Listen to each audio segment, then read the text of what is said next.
C R Chandrashekhar ಅವರಿಗೂ ಕೂಡ ಪದ್ಮಶ್ರೀ ಗೌರವ ಲಭಿಸಿದೆ. ನೋಡಿ, ಇವರು ಜನಸಾಮಾನ್ಯರ ಮನೋವೈದ್ಯರು ಅಂತಲೇ ಖ್ಯಾತಿ ಗಳಿಸಿದರು. ಇವರಿಗೂ ಕೂಡ ಪದ್ಮಶ್ರೀ ಸಿಕ್ಕಿರೋದು ಬಹಳ ಖುಷಿ ತಂದಿದೆ. ಅವ್ರಿಗೂ ಬೆಂಗಳೂರಿನಲ್ಲಿ ಚಂದ್ರಶೇಖರ್ ನಾಗರಿಕರು ಸನ್ಮಾನ ಮಾಡಿದ್ದಾರೆ. ಅವರಿಗೆ ಪದ್ಮಶ್ರೀ ಪ್ರಶಸ್ತಿ ನಿಮಾನ್ಸ್ ಮತ್ತು ಮನೋವೈದ್ಯರಿಗೆ ಅರ್ಪಣೆ ಅಂತ ಹೇಳಿಬಿಟ್ಟಿದ್ದಾರೆ. ರಿಪಬ್ಲಿಕ್ ಕನ್ನಡಕ್ಕೆ ಡಾಕ್ಟರ್ ಸಿ ಆರ್ ಚಂದ್ರಶೇಖರ್ ಹೇಳಿಕೆಯನ್ನು ಕೊಟ್ಟಿದ್ದಾರೆ. ನಿಮಾನ್ಸ್ ಆಸ್ಪತ್ರೆಗೆ ಮತ್ತು ಎಲ್ಲ ಮನೋವೈದ್ಯರಿಗೂ ಕೂಡ ಅರ್ಪಣೆ ಅಂತ ಹೇಳಿದ್ದಾರೆ.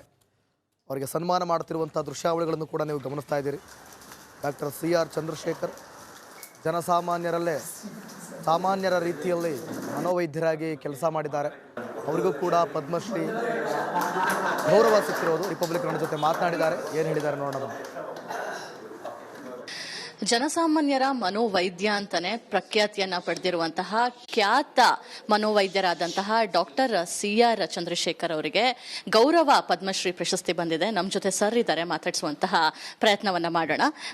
ಸರ್, ಮೊದಲಿಗೆ ನಿಮಗೆ ಶುಭಾಶಯಗಳು ಸರ್, ಅಭಿನಂದನೆಗಳು.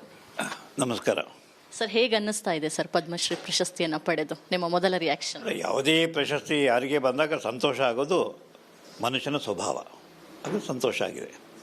ಈ ಪ್ರಶಸ್ತಿನ ಪಡೆದ ಈ ಕ್ಷಣದಲ್ಲಿ ಏನು ಅನ್ನಿಸ್ತಾ ಇದೆ ಸರ್? ಯಾರು ನೆನಪಾಗ್ತಾ ಇದ್ದಾರೆ? ಗುರುಗಳ, ಮನೆಯವರ? ಏನು ಅನ್ನಿಸ್ತಾ ಇದೆ? ಬೆಳಿಗ್ಗೆ ಕೂಡ ನಾನು ಹೇಳಿದೆ ಎಲ್ಲರಿಗೂ, ಈ ಪ್ರಶಸ್ತಿಗೆ ನನಗೆ ಬಂದಿದೆ ಅಷ್ಟೇ, ಅದು ನಿಜವಾಗಿ ಬಂದಿರತಕ್ಕಂಥದ್ದು ನಿಮ್ಮಾನ್ಸ್ ಸಂಸ್ಥೆಗೆ, ಹಾಗೆ ಮನೋ ಆರೋಗ್ಯ ಕ್ಷೇತ್ರಕ್ಕೆ. ಈಗ ಮಾನಸಿಕ ಆರೋಗ್ಯ ಕ್ಷೇತ್ರಕ್ಕೆ ನಾನು ಬಂದಿದ್ದು, ಹಾಗೆ ನಿಮ್ಮಾನ್ಸ್ ಸಂಸ್ಥೆಯಲ್ಲಿ ತರಬೇತಿ ಪಡೆದದ್ದು, ಅಲ್ಲಿ 37 ವರ್ಷ ಕೆಲಸ ಮಾಡಿದ್ದು.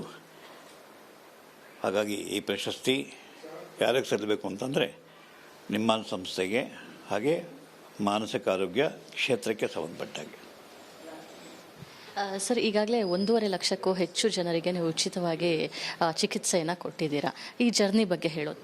ಅಲ್ಲ, ಒಂದು, ಈಗ ನಿಮಗೆ ಗೊತ್ತಿರುವ ಹಾಗೆ ಈಗ ಇಂಡಿಯಾದ ಜನಸಂಖ್ಯೆ 140 ಕೋಟಿ. 140 ಕೋಟಿ ಜನಗಳ ಮಾನಸಿಕ ಆರೋಗ್ಯ ಸೇವೆಗೆ ಇರ್ತಕ್ಕಂಥವ್ರು ಈಗ 4,000 ಅಷ್ಟೇ.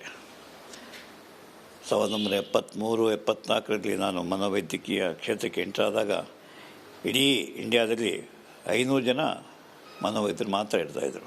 ಹಾಗೆ ವೈದ್ಯಕೀಯದಲ್ಲಿ ಮನೋವೈದ್ಯಕೀಯಕ್ಕೆ ಅತಿ ಕಡಿಮೆ ಆದ್ಯತೆ ಎಲ್ಲದರಲ್ಲೂ. ಅದು ಬದಲಾಗಬೇಕು ಅಂತ ನನ್ನ ಆಶಯ.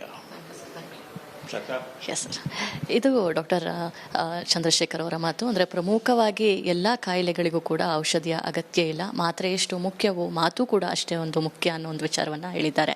ಕ್ಯಾಮ್ರಾ ಪರ್ಸನ್ ಹರ್ಷ ರೈ ಜೊತೆ ದೀಪ್ತಿ ತೊಳ್ಪಾಡಿ, ರಿಪಬ್ಲಿಕ್ ಕನ್ನಡ, ಬೆಂಗಳೂರು. ಸೊ ಗಮನಿಸ್ತಾ ಇದ್ದೀರಾ, ಆಗಲೇ ರಿಪಬ್ಲಿಕ್ ಕನ್ನಡ ಜೊತೆ ಪದ್ಮಶ್ರೀ ದೊರೆತಂತಹ ಚಿಕ್ಕ ಕಲಾವಿದೆ ಅನುಪಮ ಹೊಸಕೆರೆ ಹೇಳಿಕೆಯನ್ನು ಕೊಟ್ಟರು, ತಮ್ಮ ಖುಷಿಯನ್ನು ವ್ಯಕ್ತಪಡಿಸಿದ್ರು. ಅದರ ಜೊತೆಗೆ ಜನಸಾಮಾನ್ಯರಲ್ಲೇ ಸಾಮಾನ್ಯರಂತೆ ಕೆಲಸ ಮಾಡಿದಂಥ ಡಾಕ್ಟರ್ ಸಿ ಆರ್ ಚಂದ್ರಶೇಖರ್ಗೂ ಕೂಡ ಪದ್ಮಶ್ರೀ ಗೌರವ ಸಿಕ್ಕಿದೆ.